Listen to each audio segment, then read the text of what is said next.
Morning mga kabakyard. Ito na naman yung ating bagong gadget na ginagamit kasi brownout ngayon dito sa amin. So para mabuhay yung ating wifi magamit, ginamitan natin ito.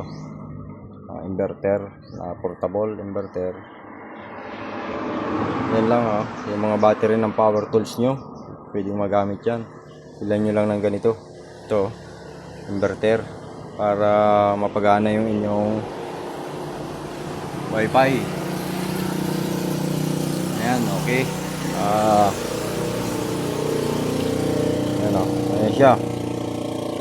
Napakadali, napakasimple. Bibili lang nito, tapos yung mga battery ng inyong mga power tools magagamit nyo na para mag-supply ng power dun sa inyong wifi. Lalo na ngayon, brownout 4 hours ito. Okay, yun lang. Maraming salamat mga backyard.